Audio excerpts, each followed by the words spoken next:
ગીર સોમનાથમાં જૂનાગઢ 13 લોકસભા બેઠક ભાજપના ઉમેદવારનું મધ્યસ્થ કાર્યાલય ખુલ્લું મુકાયું। પૂર્વ મંત્રી ભૂપેન્દ્ર ચુડાસમાના હસ્તે કાર્યાલય ખુલ્લું મુકાયું। ઉમેદવાર રાજેશ ચુડાસમા, પૂર્વ મંત્રી ભૂપેન્દ્ર પટેલ, તાલાળાના ધારાસભ્ય ભગવાન બારડ સહિત ભાજપના અગ્રણીઓ ઉપસ્થિત રહ્યા। રાજેશ ચુડાસમાએ કહ્યું, 5 લાખની લીડથી જીતીશું। તાલાળાના ધારાસભ્ય ભગવાન બારડે કહ્યું, સામે પક્ષે અમારા સમાજના જ ઉમેદવાર છે, પણ સંઘર્ષ તો કરવો પડશે। આપણી કમળ જોઈને મત આપવાનો છે।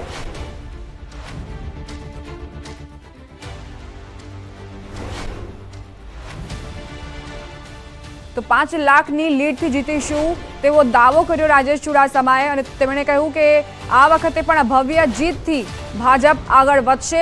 આ દરમિયાન પૂર્વ મંત્રી ભૂપેન્દ્ર ચુડાસમા પણ હાજર જોવા મળ્યા હતા। તેમણે જ કાર્યાલયનું ઉદ્ઘાટન કર્યું હતું।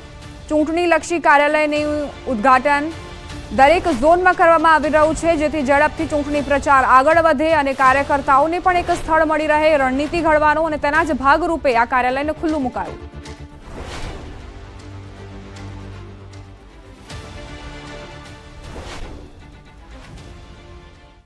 આ સાથે જ બુલેટિનમાં અત્યારે બસ આટલું જ। વધુ અપડેટ્સ માટે આપ જોતા રહો ન્યૂઝ 18 ગુજરાતી।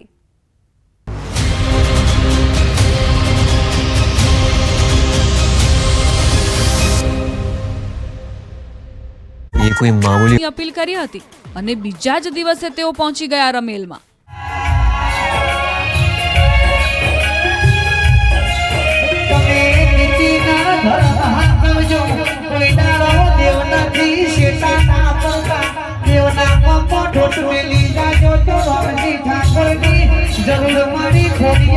જ્યાં ભુવાજીની સામે તેઓ બેઠા છે અને ભુવાજી ધૂણી રહ્યા છે। જો કે ભુવાજીએ રામજી ઠાકોર વિશે શું કહ્યું તે રહસ્ય હજુ અકબંધ છે, પણ હાલ તો રામજીભાઈનો વાયરલ થયેલો આ વિડીયો ધૂમ મચાવી રહ્યો છે।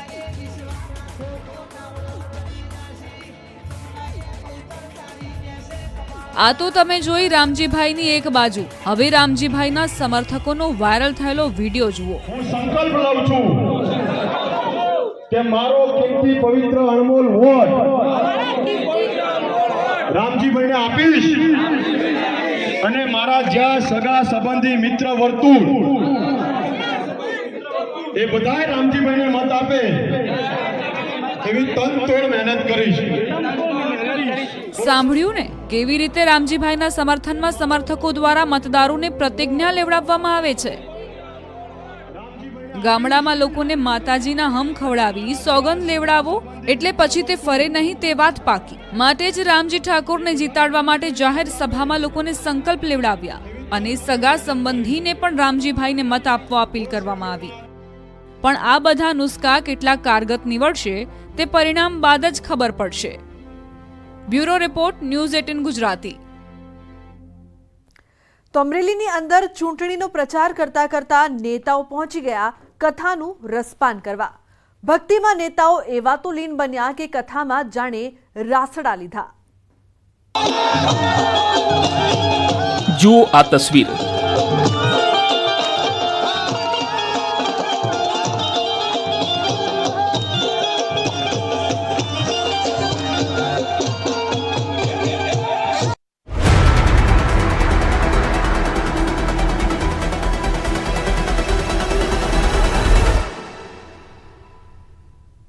વસંત મસાલા।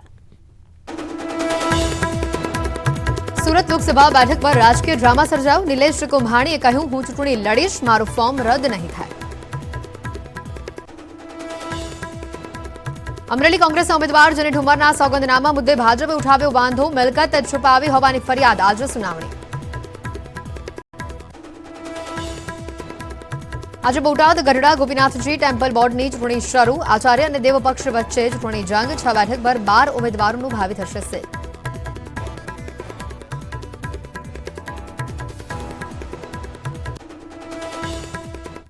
નમસ્કાર, આપ જોઈ રહ્યા છો સમાચાર સુપરફાસ્ટ અને હું છું આપની સાથે હેતવી। નજર તમામ ખબરો પર।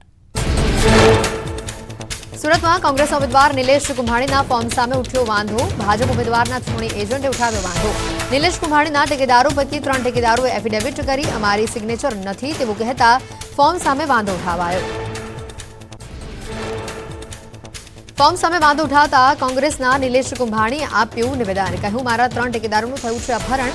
રાત સુધીમાં સંપર્ક કરી કલેક્ટર કચેરીમાં હાજર કરીશું. હજી સુધી તમામ ટેકેદારો સાથે કોંગ્રેસ નથી સાધી શકી સંપર્ક. ફોર્મ રદ થવાના વિવાદ અંગે ન્યૂઝ 18 પર બોલ્યા નિલેશ કુંભાણી. કહ્યું, મારા ટેકેદારોને ધાક ધમકી અપાઈ છે. ન્યાયતંત્ર પર વિશ્વાસ છે, અમને ન્યાય મળશે. સહી અમારી નથી તેવું કહેવા સમયે ટેકેદાર સાથે કોણ આવ્યું તે વાતથી અમે અજાણ છીએ. ન્યૂઝ 18 પર નિલેશ કુંભાણીએ આપ્યું મોટું નિવેદન. કહ્યું, મારા પર પૈસા લેવાના આક્ષેપ અપાયા વિહોણા. નામ લીધા વિના કહ્યું, વચેટિયાઓએ કરી હતી મને ભાજપમાં જોડાવાની ઓફર. કુંભાણી કહ્યું, હું ભાજપમાં નહીં જોડાઉં. ફોર્મ રદ થશે તો અન્ય ઉમેદવારોને જીતાડવા માટે કામ કરીશ. નિલેશ કુંભાણીના આરોપ પર ભાજપનો પલટવાર. જગદીશ પટેલ ન્યૂઝ 18 સાથેની વાતચીતમાં કહ્યું, નિલેશ કુંભાણીના આરોપો પાયા વિહોણા. કલેક્ટર કચેરીમાં તમામ નેતાઓ હાજર હતા. કહ્યું, કોંગ્રેસથી ટેકેદારો ન સચવાય એટલે દોષનો ટોપલો ભાજપ પર નાખે. સમગ્ર ઘટના માટે કોંગ્રેસ જવાબદાર. કોંગ્રેસના નેતા અસલમ સાયકલવાલાએ લગાવ્યા નિલેશ કુંભાણી અને અન્ય નેતાઓ પર આરોપ. કહ્યું, જે પણ થઈ રહ્યું છે તે નિલેશ કુંભાણીના કારણે. સ્થાનિક નેતાઓને વિશ્વાસમાં લીધા વગર ફોર્મ ભર્યું. પોતાના ટેકેદારોને સાચવવાની જવાબદારી ઉમેદવારોની જ હોય. કોંગ્રેસ બાદ હવે મહેસાણાના ભાજપના ઉમેદવારે લીધા ભુવાજીના આશીર્વાદ. મહેસાણાના ભાજપના ઉમેદવાર હરિભાઈ પટેલે ભુવાજીના આશીર્વાદ લેવા પહોંચ્યા હતા. શ્રીપાલ સોસાયટીમાં માતાજીની રમેલમાં હાજરી આપી ભુવાજી પર પુષ્પ ચડાવી આશીર્વાદ લીધા. શંકર ચૌધરી સામે આચારસંહિતાના ભંગની ફરિયાદનો મામલો.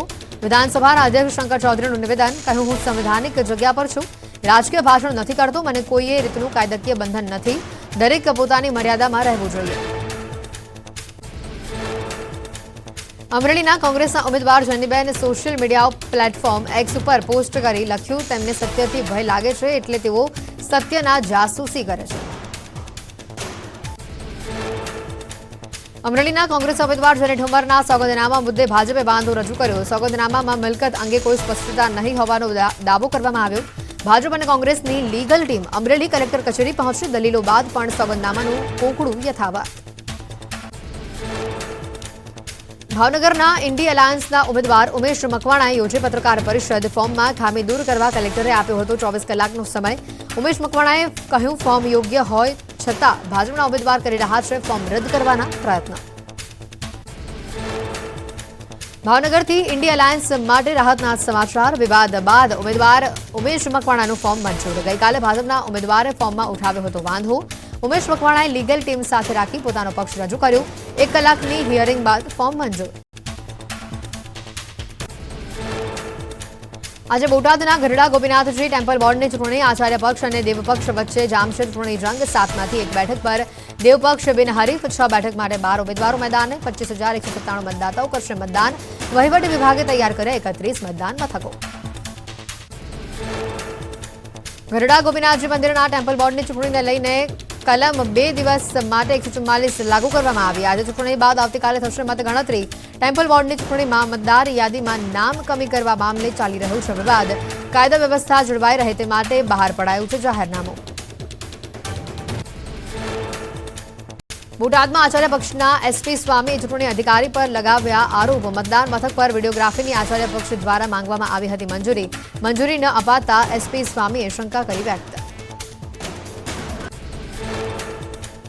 ચૂંટણીમાં બોગસ વોટિંગ ન થાય તેના માટે વપરાય છે અવિલોપ્ય શાહી. આ વખતે શાહી બનાવતી કંપનીએ 26 લાખથી વધુ બોટલ કરી છે તૈયાર. કર્ણાટકની મૈસૂર પાઇન્ટ્સ એન્ડ વનિક લિમિટેડે શાહી બનાવવાનો આપ્યો છે અધિકાર. ગુજરાતની 26 લોકસભાની બેઠક અને વિધાનસભાની પેટા ચૂંટણી માટે 530 ઉમેદવારોએ નોંધાવી છે ઉમેદવારી. 22 એપ્રિલ સુધી ફોર્મ પરત ખેંચી શકાશે. આ વખતે ચૂંટણીમાં મહિલા ઉમેદવારો માત્ર 30%.